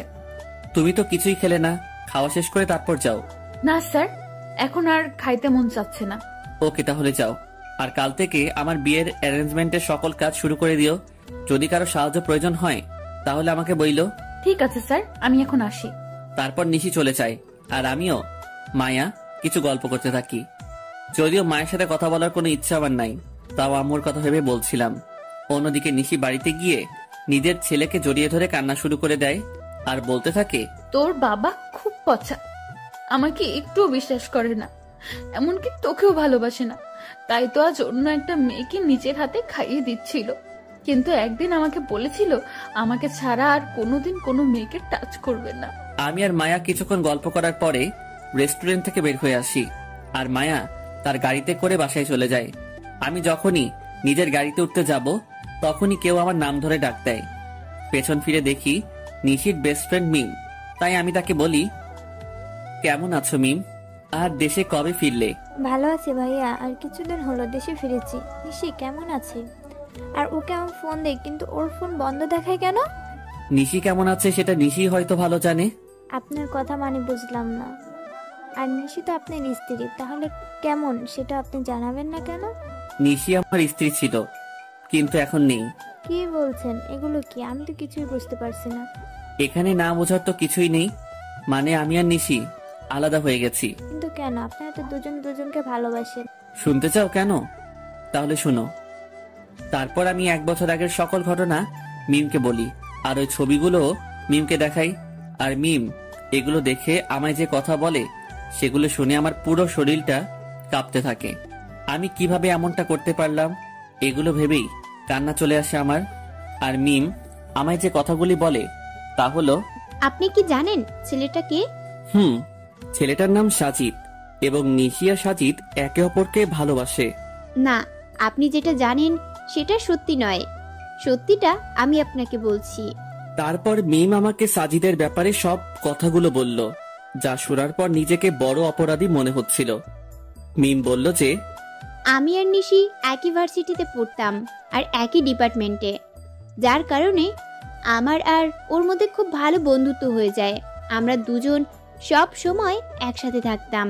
একদিন আমি আর নিশি ভার্সিটি ক্যাম্পাসে বসেছিলাম, তখন একটা ছেলে এসে নিশিকে প্রপোজ করে, কিন্তু নিশি তাকে না বলে দেয়। আমি এর কারণ জানতে চাইলে নিশি জবাবে বলে যে তার ভালোবাসা শুধু তার বরের জন্য। তাই আমি নিশিকে আর কিছুই আজ করিনি। তারপর কি হলো? ওই ছেলেটির নামই ছিল সাজিদ, কিন্তু নিশি মানা করার পরেও সে নিশির পিছু ছাড়ে নাই। তাকে প্রতিদিন বিরক্ত করত, কিন্তু নিশি কিছুই বলতো না। আর একদিন সাজিদ এসে হঠাৎ নিশির হাত চেপে ধরে, এবং সেদিন নিশি আর সহ্য করতে না পেরে পুরো কলেজের সামনে সাজিদের গালে চড় মারে। কিন্তু সাজিদ সেদিন যাওয়ার আগে বলেছিল যে সে নিশিকে সুখে থাকতে দিবে না, আর আজ দেখুন তার কথাই সত্যি হলো। আমি এখন কি করব কিছুই বুঝতেছিলাম না, কারণ আমার যে করার মতো কিছুই নেই। আমি যে নিশির সাথে বড় অন্যায় করেছি। মিম কান্না থামিয়ে আমাকে বলল, আপনি কি জানেন আপনি যখন নিশিকে তাড়িয়ে দেন তখন তার পেটে আপনার সন্তান ছিল? মানে কি বলছো তুমি? হ্যাঁ, আমি ঠিকই বলছি। আপনি যখন ওকে অপমান করে তাড়িয়ে দেন তখন সে আপনার সন্তানের মা হতে যাচ্ছিল। আর এটা নিয়ে সে কতটা খুশি ছিল সেটা আপনাকে বলে বোঝানো যাবে না। সে আপনাকে বলার আগে আমায় ফোন দিয়েছিল আর বলেছিল যখন সে আপনাকে এই কথাটি বলবে তখন আপনার রিয়াকশন কেমন হবে, এটা ভেবেই সে অনেক খুশি ছিল। কিন্তু সে আপনি কি করলেন? মানে নিশির সন্তানের বাবা আমি, আর আমি তাকে কি না কি ভেবেছিলাম। এখন কান্না করে আর কি হবে? যা হওয়ার তা হয়ে গেছে। এখন আর এগুলো ভেবে কি করবেন? না, এখনো কিছু হয় নাই। সত্যি বলছেন? নিশি এখনো এই শহরেই থাকে? কিন্তু তোমাকে আমার জন্য একটা কাজ করতে হবে, যাতে আমি আবার নিশিকে ফিরে পাই। কি করতে হবে আমায় বলুন। তারপর আমি মিমকে আমার প্ল্যান বলি, আর সেও রাজি হয়ে যায়। তাই আমিও নিজের বাসায় চলে আসি। বাসায় আসার পর আম্মু আমাকে বলে, বাবা মেয়েকে তোর কি পছন্দ হয়েছে? আম্মু আমি এই বিয়েটা করতে পারবো না। তুই কিন্তু আমায় কথা দিয়েছিস। আমি কেমন করে এই বিয়ে করব বলো? কেন করবি না শুনি? তারপর আমি নিশির কথা আর ওর আর আমার বাচ্চার কথা আম্মুকে বলি। তখন আম্মু কান্না শুরু করে দেয় আর বলে, আমার বৌমা আর নাতিকে কবে আনবি বাবা? খুব জলদি আনবো, তার আগে তোমায় একটা কাজ করতে হবে। তারপর আমি আম্মুকে সবকিছু বুঝিয়ে উপরে চলে আসি। আমি রুমে এসে ভাবতে লাগি কিভাবে কি করব। রুমে এসে নানান চিন্তা আমার মাথায় ঘুরপাক খায়, বিশেষ করে নিশির কথা। সে কি আমায় ক্ষমা করবে নাকি করবে না? তখন আমার সাজিদের কথা মাথায় আসে। কেন সাজিদ এমনটা করলো সেটা তো আমার জানা দরকার। তাই আমি আমার ফ্রেন্ডদেরকে ফোন দেই আর বলি এখনই আমার সাথে দেখা করতে, আর আমিও বেরিয়ে পড়ি। কিরে, এত জলদি দেখা করতে বললি কেন? সমস্যা হয়েছে নাকি? বলছি। তার আগে রবি আর মিজানকে আসতে দে। কিছুক্ষণ পরে রবি আর মিজান চলে আসে, আর আমি ওদেরকে মিমের বলা সকল কথা ওদের খুলে বলি। সব শোনার পরে ওরা বলে, ভাবিকে রাজি করতে পারবি বলে মনে হয় না। হয়তোবা, কিন্তু হালচালে তো চলবে না। আর শোন, তোদের একটা কাজ করতে হবে। কি কাজ বল? সাজিদকে যেভাবেই হোক তোদের খুঁজে বার করতে হবে। আর এই নে সাজিদের ছবি। ওকে, তোর কাজ হয়ে যাবে। ভাবিকে কি করে ম্যানেজ করবি? ঠিক বলেছিস, কিছু তো একটা করতেই হবে। আচ্ছা তোরা এখন থাক, আমি এক জায়গা থেকে আসছি। ওদের থেকে বিদায় নিয়ে আমি সোজা অফিসে চলে আসি। অবশ্য অফিসে আসার মূল উদ্দেশ্য হলো নিশির বাড়ির ঠিকানাটা নেওয়া, কারণ আমি ওর বাসার ঠিকানা জানি না। অফিসে আসার পরে আমি ম্যানেজারকে ফোন দেই আর অফিসে আসতে বলি। কিছুক্ষণ পরে ম্যানেজার অফিসে আসে আর বলে, স্যার কোনো দরকারি কাজ আছে নাকি? না, তেমন কিছু দরকারি কাজ না, আমি শুধু নিশির বাসার ঠিকানা নেওয়ার জন্যই অফিসে এসেছি। ওকে স্যার, একটু ওয়েট করেন, আমি নিয়ে আসছি। তারপর ম্যানেজার আমাকে নিশির ঠিকানাটা দেয় আর আমি সেটা নিয়ে বেরিয়ে পড়ি। প্রায় আধা ঘন্টা ড্রাইভ করার পরে আমি নিশির বাসায় পৌঁছাই। দেন আমি ওর বাসার কলিং বেলে চাপ দেই। কিছুক্ষণ পরে নিশি এসে দরজা খুলে দেয় আর আমি নিশিকে দেখেই হেসে ফেলি, কারণ সে সারা গায়ে ময়দা মেখে আছে। তখন নিশি বলে, ওই আপনি পাগলের মতো হাসছেন কেন? আর এখানে বা কি করছেন? বারে, নিজের বউয়ের বাসায় আসতে আবার কারো পারমিশন লাগে নাকি? মানে কি আপনার বউ? আর এসব কি বলছেন? আমার সামনে যে দাঁড়িয়ে আছে সেই আমার বউ, বুঝেছেন? আর দেখি সাইড দেন, আমি ভেতরে ঢুকবো। হাইসে, আমি কারো বউ? আর 1 বছর আগেই আমার ডিভোর্স হয়ে গেছে। তো কি হয়েছে, আমি আবার বিয়ে করব। কি বলছেন কি আপনি? আমি এর কথার জবাবটা দিয়ে বাচ্চার দিকে এগোতে থাকি, আর যখনই আমি বাচ্চাটিকে স্পর্শ করতে যাব তখনই নিশি আমাকে ধাক্কা দেয় আর বলে ওঠে, একদম আমার বাচ্চার ধারে কাছে আসার চেষ্টা করবেন না, তাহলে কিন্তু আমার চেয়ে খারাপ আর কেউ হবে না। ও কি শুধুই তোমার বাচ্চা? ও শুধু আমার আর কারো না, তাই আপনি ওকে ছোঁয়ার চেষ্টাও করবেন না। প্লিজ নিশি, আমার বাচ্চাকে একটু কোলে নিতে দাও। আপনার বাচ্চা? হাসাইলেন মিস্টার রাজ। ও শুধু আমার বাবু, আর আমি ওর মা এবং আমি ওর বাবা। নিশি প্লিজ। না, আমি ওকে কোনো অপরিচিত লোকের কাছে যেতে দেব না। তুমি কাকে অপরিচিত বলছো নিশি? তুমি জানো না আমি ওর কে হই? না, জানি না, আর জানতেও চাই না। তাই ভালোই ভালোই বলছি, এখান থেকে চলে যান, নয়তো আমার থেকে খারাপ আর কেউ হবে না। তুমি মানো নাকি না মানো, আমি ওর বাবা, আর এটাই সত্যি। বাবা? তাই না? এই বাবার অর্থটার মানে আপনি জানেন? যে নিজের স্ত্রীকে বিলিভ না করে অন্য লোকের কথা শুনে নিজের অন্তঃসত্ত্বা স্ত্রীকে বাড়ি থেকে বের করে দেয়, তার কোনো বাবা হওয়ার যোগ্যতা নেই, বুঝছেন আপনি? নিশি, আমি মানছি আমি ভুল করেছি, তাই বলে কি তুমি আমাকে আমার বাচ্চার থেকে আলাদা করে দেবে? আপনি আর একবার ওকে নিজের বাচ্চা বলবেন না।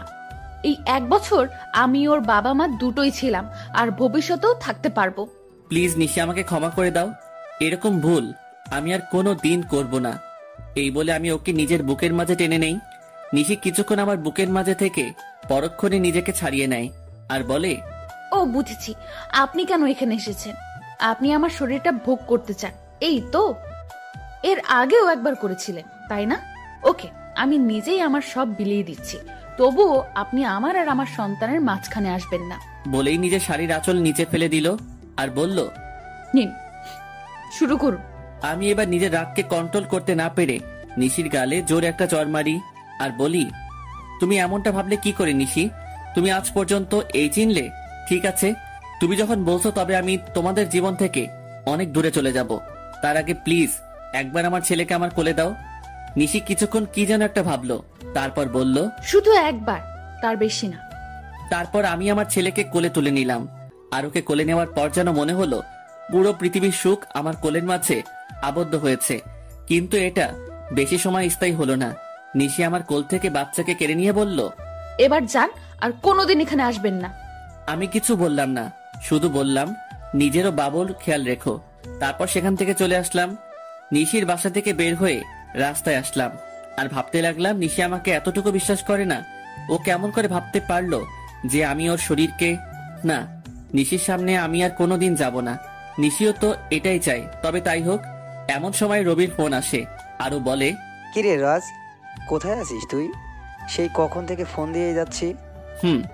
তুই আমার অফিসে এখনই আয়, আর সাথে করে একজন উকিলকেও নিয়ে আসিস। আমি না হয় আসবো, তবে উকিলকে কেন নিয়ে আসবো তাই তো বলবি। এত কথা না বলে তোকে যা বলছি তুই তাই কর। এই বলে আমি ফোন কেটে দেই আর নিজের অফিসে চলে আসি। কিছুক্ষণ পরে রবি আর উকিল আসে। তখন আমি বলি, উকিল সাহেব, আমি একটা উইল করতে চাই। বলুন, কিসের উইল করবেন? আমি এই কোম্পানির অর্ধেক আমার ছেলে আর বাকি অর্ধেক আমার স্ত্রীর নামে করে দিতে চাই, আর সেটা আজ রাতের মধ্যেই। কি বলছিস কি এসব? তোর মাথা ঠিক আছে তো? আমি ঠিক বলছি, আর আমার মাথাও ঠিক আছে। যেহেতু আমার আব্বুর আলাদা কোম্পানি আছে, তাই কোনো প্রবলেম নাই। ওকে, আপনি যখন বলছেন তখন তাই হোক। তারপর উকিল সাহেব সকল ফর্মালিটি পূরণ করে দেয়, আর আমি ম্যানেজারকে ফোন করে বলে দেই যে নিশি এখন থেকে এই কোম্পানির মালিক। তারপর আমি রবিকে বলি, রবি আমার জন্য যত তাড়াতাড়ি পারিস একটা লন্ডনের ফ্লাইটের টিকিট বুক করে দে, আর সেটা আজ রাতের মধ্যে হলেই ভালো হয়। মানে তুই লন্ডনের টিকিট কি করবি? আমি এই দেশে আর থাকবো না, তাই লন্ডনে যাব।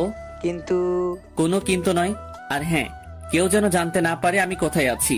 তুই কাউকে বলবি না, এটা আমার কসম। ঠিক আছে।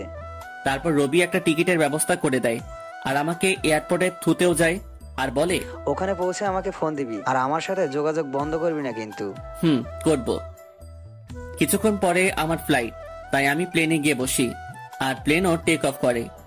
যেহেতু আমি লন্ডন থেকে লেখাপড়া শেষ করেছি, তাই এখানে আমার অনেক ফ্রেন্ডই আছে।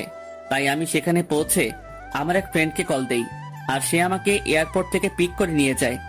আমার ফ্রেন্ডের লন্ডনে একটা কোম্পানি আছে, তাই সে আমাকে সেখানে কাজ দেয়। আমি লন্ডনে এসেছি 2 দিন হলো। এর মধ্যে শুধু রবির সাথে কথা হয়েছে।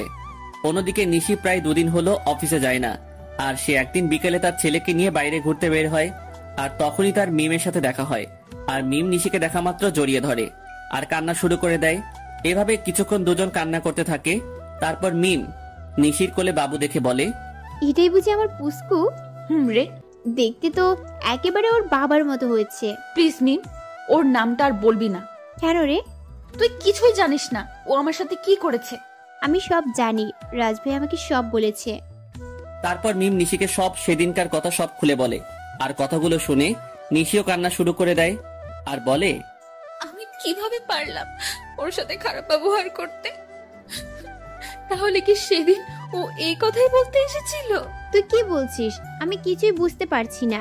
কাইন্ডলি একটু পরিষ্কার করে বলবি যে কার সাথে খারাপ ব্যবহার করেছিস? বলছি। তারপর নিশি সেদিন ঘটে যাওয়া ওর আর রাজের সকল ঘটনাগুলো বলে। সব কথা শোনার পরে মিম বলে, যা হওয়ার হয়ে গেছে, তুই কালকে গিয়েই রাজ ভাইয়ার কাছে মাপ চাইবি। ও কি আমায় মাফ করবে? অবশ্যই করবে। আর এখন বাড়িতে যা, কাল দেখা হচ্ছে। তারপর নিশি ও তার ছেলে বাড়িতে চলে আসে। বাড়িতে আসার পর থেকেই নিশি অনেকটা খুশি, যার মূল কারণ ভালোবাসার মানুষকে ফিরে পাওয়া। নিশি ভাবতে শুরু করে দিয়েছে কালকে কি হবে, কিন্তু নিশি হয়তো এটা জানে না যে কালকে তার জন্য কি অপেক্ষা করছে। পরের দিন সকালে নিশি একদম রাজের পছন্দ মতো সাজে। নীল শাড়ি, নীল চুড়ি, হালকা মেকআপ, কিন্তু ঠোঁটে কোনো প্রকার লিপস্টিক দেয়নি, কারণ রাজ লিপস্টিক দেওয়া পছন্দ করে না। সাজগোজ শেষে নিশি নিজেকে নিজে দেখেই লজ্জা পায়, কারণ আজ প্রায় 1 বছর পরে ও এরকমভাবে সাজলো। কিছুক্ষণ নিজেকে আয়নায় দেখার পরে নিশি অফিসের উদ্দেশ্যে রওনা দেয়। অফিসে পৌঁছে নিশি অবাক হয়ে যায়, কারণ সবাই নিশিকে সালাম দিচ্ছে, কিন্তু এসব নিয়ে নিশির কোনো মাথা ব্যথা নেই। সে শুধু তার প্রিয় মানুষটির অপেক্ষা করতে লাগলো। নিশি অফিসে এসেছে প্রায় ঘন্টাখানেক হলো, কিন্তু এখনো রাজ আসে নাই। তাই এবার নিশির বেশ চিন্তা হচ্ছে। তাই সে ম্যানেজারের কাছে যায় আর বলে, আচ্ছা, এখনো রাজ অফিসে আসে নাই কেন? রাজ স্যার তো গত 3 দিন ধরে অফিসে আসছে না ম্যাম। মানে অফিসে আসে না কেন? আর আপনি আমাকে ম্যাম কেন বলছেন? অফিসের বসকে ম্যাম বলবো না তো কি বলবো? কি বলছেন এসব? আর কে এই অফিসের বস? আপনি আমাদের অফিসের নতুন বস, আর এই অফিস আপনারও আপনার ছেলেরও নাম রাজ। স্যার লিখে দিয়ে গেছেন। মানে লিখে দিয়ে গেছেন? কোথায় গেছেন উনি? সেটা তো আমি জানি না। আর গত 3 দিন ধরে ওনার ফোনটাও বন্ধ দেখাচ্ছে। কি বলছেন এগুলো? ওনার ফোন বন্ধ দেখাচ্ছে মানে? আমি ঠিক বলছি। ম্যানেজারের কথা শুনে নিশি ধপাস করে চেয়ারে বসে পড়ে আর ভাবতে লাগে, তাহলে কি আবার রাজকে হারিয়ে ফেললো? না, এ হতে পারে না। আমি রাজকে কিছুতেই হারাতে দিব না। তারপর নিশি অফিস থেকে বের হয়ে যায় আর ওর বাসায় চলে যায়। বাসায় গিয়ে নিজের ছেলেকে নিয়ে রাজের বাসায় চলে আসে। আর যেহেতু রাজের মা জানে যে নিশি আর রাজের একটা ছেলে আছে, তাই তিনি নিশিকে দেখা মাত্র কাছে টেনে নেয় আর বলে, কোথায় ছিলে মা? এতদিন আমাদের কথা কি একবারও মনে পড়েনি? মনে তো অনেক পড়েছে, কিন্তু আসার অধিকারটা ছিল না। হয়েছে, আর বলতে হবে না। আর এটা কি আমার দাদু ভাই? আম্মু। তারপর সবাই মেহমুদকে নিয়ে ব্যস্ত হয়ে পড়ে। কিছুক্ষণ পর নিশি বলে, আম্মু, তোমার ছেলেটা কই গো? আমাকে অনেক জ্বালিয়েছে, আজ তার বদলা নিব। মানে রাজ তোর সাথে আসে নাই? সে তো বলেছিল তোকে নিয়ে বাসায় আসবে, তাই আমি ওকে কোনো ফোন দেই নাই।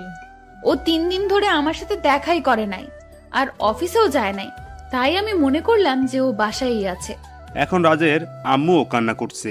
তারা সবাই ভাবছে যে রাজ কোথায় গেল।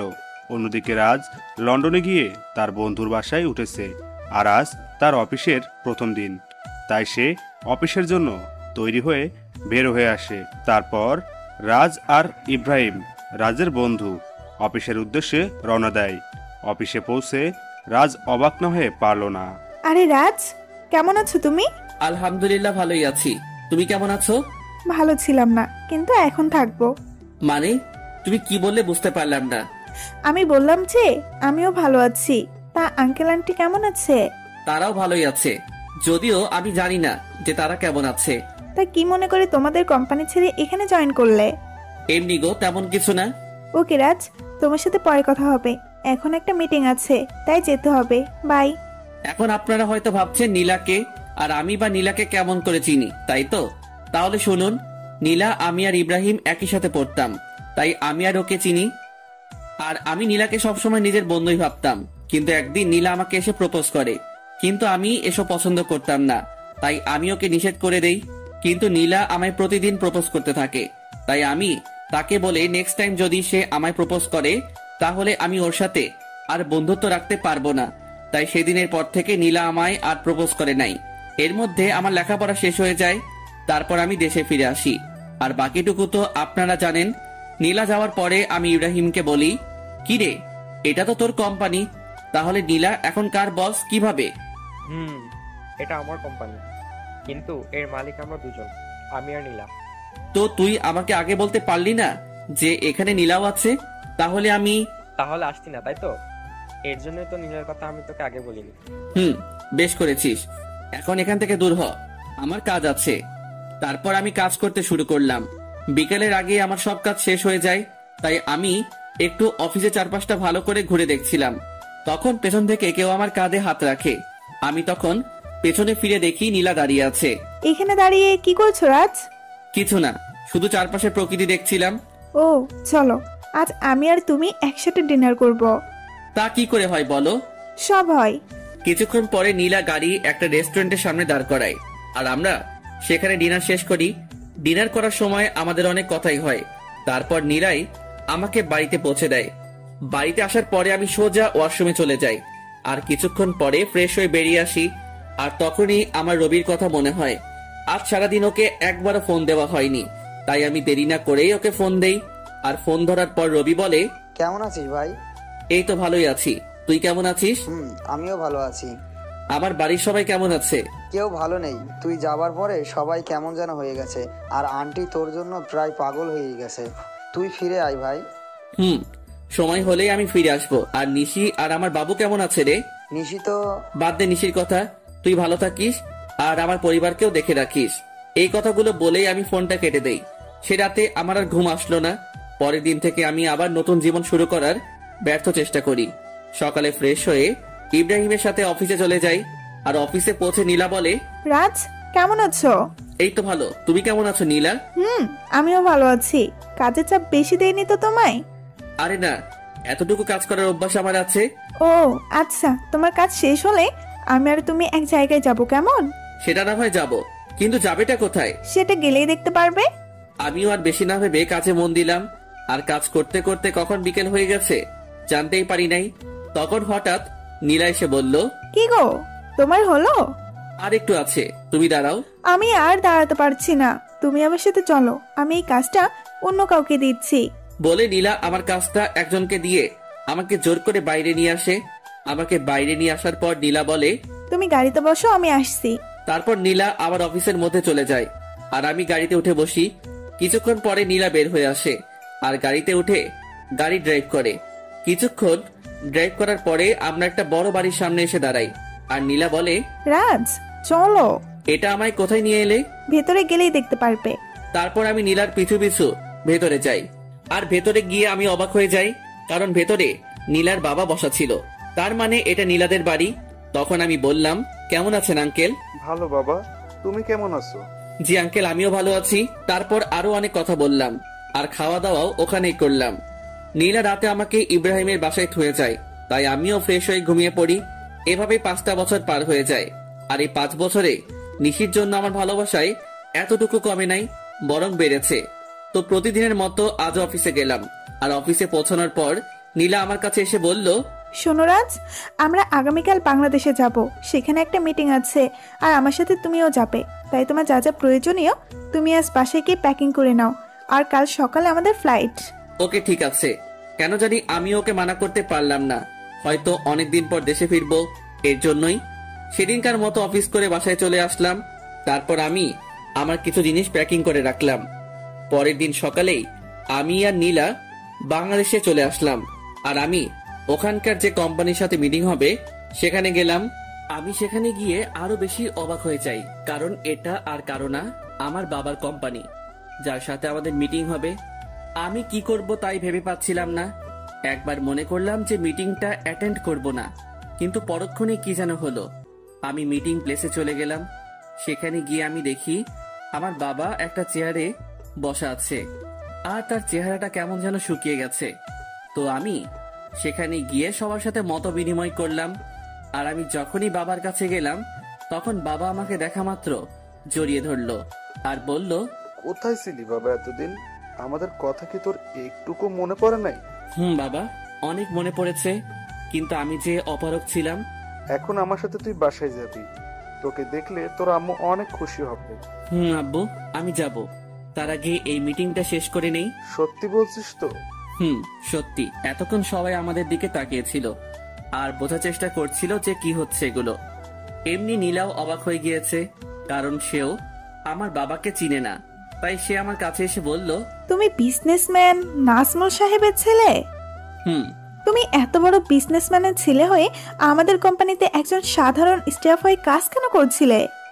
এর একটা কারণ আছে, যেটা তুমি জানো না। কি কারণ আছে রাজ? মিটিং শেষ হোক, তারপর না হয় বলি। ওকে, ঠিক আছে। নীলার অবাক হওয়ায় স্বাভাবিক, কারণ এই 5 বছরে আমি নীলাকে একবারের জন্য আমার আসল পরিচয়টা বলি নাই। যদিও সে জানতো আমাদের একটা কোম্পানি আছে। তারপর আমরা মিটিং শেষ করে বাহির হইলাম, আর তখনই আমার চোখ গেল একটা বাচ্চার উপর। বয়স আর কত হবে, 5-6 বছর হয়তো, কিন্তু ওকে দেখে মনে হচ্ছে কতদিনের না চেনা। তাই আমি ওর কাছে যাই আর বলি, বাবা তোমার নাম কি? কিন্তু ছেলেটা আমাকে অবাক করে দিয়ে পাপা বলে, আমায় জড়ায় ধরে। কে তোমার পাপা? তুমি তো আমার পাপ্পা, আমার মামনি বলেছে। আর জানো পাপ্পা, তোমার জন্য আমার মামনি প্রতিদিন কান্না করে। কে তোমার মামনি বাবা? তখন ছেলেটি হাত দিয়ে একজনকে দেখিয়ে দেয়, আর সেটা আর কেউ না, সেটা হলো নিশি। মানে ছেলেটি আমার আর নিশি সন্তান, তার জন্যই কি ওর জন্য এত টান অনুভব হইতেছিল। তখনই নিশি আমাদের সামনে চলে আসে, আর আমাকে দেখে সে খানিকটা স্তব্ধ হয়ে যায়, কিন্তু পরক্ষণে আমায় জড়িয়ে ধরে কান্না করে দেয়। কিন্তু তখন হঠাৎ নীলা কোথায় থেকে যেন চলে আসে, আর নিশিকে আমার বুকে দেখে ও নিশিকে তুলে ওর গালে 2টো চড় বসায় দেয়, আর বলে, আই মেয়ে, তোমার লজ্জা করে না অন্যের স্বামীকে জড়ায় ধরতে? অন্যের স্বামী মানে? হ্যাঁ, তুমি যাকে জড়িয়ে ধরেছ সে আমার হাজবেন্ড হয়। ও সরি, আমায় ক্ষমা করে দিয়েন। আর মিস্টার রাজ, আপনার ছেলেকে দেখে রাখবেন। এই কথা বলেই নিশি বাইরে দৌড় দিল। আমিও নিশির পিছু পিছু গেলাম, কিন্তু আমি যেতেই একটু দেরি করে ফেলেছিলাম, কারণ নিশি একটা কারের হাতে ধাক্কা খেয়েছে, আর ওর মাথা থেকে প্রচুর ব্লিডিং হচ্ছে। আমি কি করব কিছুই বুঝতে পারছিলাম না। আমার মনে হচ্ছিল যেন আমি আমার জীবনের সবচেয়ে মূল্যবান কিছু হারাতে যাচ্ছি। তাই আমি গিয়ে নিশিকে আমার কোলে তুলে নেই, আর হসপিটালের দিকে দৌড়াতে শুরু করলাম। আর তখন কে যেন একটা কার নিয়ে এসে বলল উঠতে। তাই আমি দেরি না করে কারে উঠে বসি, আর কিছুক্ষণের মধ্যেই হসপিটালে পৌঁছে যাই, আর ডক্টররা নিশিকে নিয়ে ওটিতে চলে যায়। তাই আমি কারওয়ালাকে ধন্যবাদ দিতে চাই, আর গিয়ে দেখি সেটা আর অন্য কেউ না, আমার বন্ধু মামুন। আর মামুনকে দেখা মাত্র আমি কান্নায় ভেঙে পড়ি আর বলি, আমার নিশির কিছু হবে না তো? ওর যে কিছু হলে আমি বাঁচবো না রে। নিশির কিচ্ছু হবে না। আর তুই এভাবে ভেঙে পড়ছিস কেন? আজ আমার জন্য নিশির এই অবস্থা, কেন যে আমি আবার দেশে ফিরে আসলাম। এক থাপ্পড় দিব যদি আর একটুও বাজে কথা বলিস। আর নিশির কিছু হবে না, আর তুই এখানে শান্ত হয়ে বস। তারপর মামুন আমাকে এক জায়গায় বসিয়ে দেয় আর কোথায় যেন চলে যায়। কিছুক্ষণ পরে দেখি মামুন আমার ছেলেকে নিয়ে আসছে, আর ও আমাকে দেখে বলে, বাবা মামার কি হয়েছে? তোর মামামের কিছু হয়নি বাবা, তুমি আমার কাছে এসো তো। তারপর আমি আমার ছেলেকে বুকের মাঝে জড়াই ধরি। কিছুক্ষণ পরে ডক্টর ওটি থেকে বাহির হয় আর বলে, বলতেই হবে আপনাদের ভাগ্য অনেক ভালো, নয়তো রুগীকে যে অবস্থায় আনা হয়েছিল আমি তো মনে করেছিলাম ওনাকে বাঁচানো সম্ভব হবে না, কিন্তু আল্লাহর রহমতে উনি এখন অনেক সুস্থ। আপনাকে অনেক ধন্যবাদ ডক্টর সাহেব, আমার নিশিকে ফিরিয়ে দেওয়ার জন্য। আরে এটা আমাদের কর্তব্য। ডক্টরের হাত ধরে বললাম, আমি কি ওর সাথে দেখা করতে পারি? না, আপনি 6 ঘন্টা পরে ওনার সাথে দেখা করতে পারবেন, আর তাছাড়া ওনার এখন সেন্স নেই। ওকে ডক্টর। ডক্টরের সাথে কথা শেষ করে এসে আমি আমার ছেলের কাছে বসি। আমি আর আমার ছেলে বসে আছি, তখন কেউ পেছন থেকে আমার নাম ধরে ডাক দেয়। তাই আমি পেছনে তাকাই কে ডাকছে দেখার জন্য। তখন দেখতে পাই আব্বু আর আম্মু দাঁড়ায় আছে। আর আম্মু আমাকে দেখে আর স্থির থাকতে পারলো না, আমার কাছে এসে কান্না শুরু করে দিল আর বলল, কোথায় ছিলি বাবা এতদিন? আমাদের কথা কি তোর এতটুকু মনে পড়ে না? আম্মু, মনে তো সবসময় পড়তো, কিন্তু আসার উপায় ছিল না। আর এই যে দেখো আমি এসে গেছি, আর কোথাও যাব না। সত্যি তো? সত্যি। তখন একজন নার্স এসে খবর দিল যে নিশির সেন্স ফিরেছে। তাই আমি আর দেরি না করে নিশির কেবিনে ঢুকে গেলাম। আমার পিছু পিছু বাকি সবাইও চলে এসেছে, কিন্তু নিশি আমাকে দেখে তার মুখটা অন্যদিকে ঘুরিয়ে নিল। সবাই নিশির সাথে কথা বলছে, আর নিশি সেগুলোর উত্তর শুধু হ্যাঁ অথবা নাতে দিচ্ছে, কিন্তু সে আমার দিকে একবারও তাকাচ্ছে না। এতে আমার অনেকটাই খারাপ লাগে। তাই আমি সবাইকে বলি, আমি আর নিশি একা কথা বলতে চাই, প্লিজ সবাই যদি একটু বাইরে যেতেন। তারপর সবাই বাইরে চলে যায়, আর আমি নিশির পায়ে গিয়ে বসি, আর ওর হাত আমার হাতের মুঠোর মধ্যে নেই, আর বলি, নিশি আমি সরি, কথা বলবে না আমার সাথে? ঠিক আছে, তাহলে আমি চলে যাচ্ছি। আমি যখনই উঠতে যাব তখন নিশি আমার হাতটা ধরে ফেলে, আর আমি ওর দিকে তাকিয়ে দেখি ও কান্না করছে। আরে পাগলি, কান্না করছো কেন? আপনি খুব খারাপ, শুধু আমায় কষ্ট দেন। গো, আমি খুব খারাপ, আর আমি ওয়াদা করছি আজকের পর থেকে তোমায় আর কখনো কষ্ট দিব না। এইভাবে বললে তো আমি বিলিভ করব না। তাহলে কিভাবে বলবো? কান ধরে বলেন। ওকে শোনা বউ, এই তো কান ধরলাম। ওই ফাজিল, আমি কি আমার কান ধরতে বলেছি নাকি? তো কি হলো? আর যাবেন না তো? কখনো না। পাগলিটাও আমার বুকের মধ্যে মিশে গেল। ঠিক তখনই নীলা কেবিনে আসলো, আর নিশি নীলাকে দেখা মাত্র আমাকে আরো শক্ত করে জড়িয়ে ধরলো। ওর মতে ও যদি আমায় ছেড়ে দিলে হারিয়ে যাব। ভয় পেও না নিশি, আমি তো শুধু ক্ষমা চাইতে এসেছি, কারণ আমি জানতাম না যে তুমি রাজের কে হও, তাই ওই কথাগুলো বলেছিলাম। It's okay. Thank you Nishi, and goodbye. বলে নীলা চলে যায়। তখন আমি নিশিকে বলি, বাবু তুমি এখন রেস্ট নাও, তুমি এখনো অনেকটাই উইক। তারপর নিশি আমার হাতটা ধরেই বাচ্চাদের মতো ঘুমিয়ে পড়ে। প্রায় 15 দিন পর নিশিকে রিলিজ দেওয়া হয়, আর নিশির পুরোপুরি সুস্থ হতে প্রায় 1 মাস সময় লাগে। আর এই 1 মাস কেটেছে নিশির সাথে দুষ্টুমি করতে করতে। একদিন রাতে আমি আর নিশি ছাদে বসেছিলাম, তখন নিশির কি যেন মনে হলো, আর সে আমার কোলের উপর উঠে এসে বসলো, আর আমার গাল জড়ায় ধরে বলল, আমার না একটা ফুটফুটে মেয়ে চাই, দেবেন? দিব। আমি ওর ঘাড়ে আমার নাক ডুবিয়ে গন্ধ নিচ্ছি আর কথাগুলো বলছিলাম, কেমন যেন নেশা ধরানো গন্ধ। তখন নিশি হঠাৎ করে ওর দুহাত দিয়ে আমার মাথা উঁচু করে ওর ঠোঁট আর আমার ঠোঁট এক করে দেয়, আর পাগলের মতো চুষতে থাকে। নিশির এমন কাজ দেখে আমি খানিকটা অবাক হলেও পরক্ষণেই নিজেকে সামনে নেই, আর ওর কোমরটা জড়িয়ে ধরে নিজের দিকে টেনে আনি, আর ওর ঠোঁট চুষতে থাকি। এভাবে প্রায় 10 মিনিট ছিলাম। তারপর আমি নিশিকে 5 কোলে তুলে নিয়ে রুমের মধ্যে আসি, আর পা দিয়ে দরজাটা লাগিয়ে দেই। তারপর নিশিকে বিছানায় শুয়ে দিয়ে নিজের শার্টের বোতামগুলো খুলি আর শার্টটা দূরে ছুঁড়ে মারি। তারপর নিশির উপর উঠে ওর ঘাড় সহ সারা শরীরে কিস করি, সাথে হালকা কামড় দেই, ফলে নিশি হালকা চিৎকার করছিল। তারপর আমি আস্তে আস্তে নিশির ব্লাউজের হুক খুলি, আর নিশি আবেগে আমাকে জড়ায় ধরে। তারপর আর কমু না, সবাই নিজে থেকে বুঝে নেন গা। কেউ একজন আমাকে বলেছিল আমি নাকি আনরোমান্টিক, তাই গল্পটা রোমান্টিক ভাবে শেষ করলাম, যার ফলে গল্প একটু বেশি 18+ চলে এসেছে। তাই সবাই আমাকে ক্ষমা করে দিয়েন, আর গল্পটা কেমন ছিল জানাবেন। The story is and.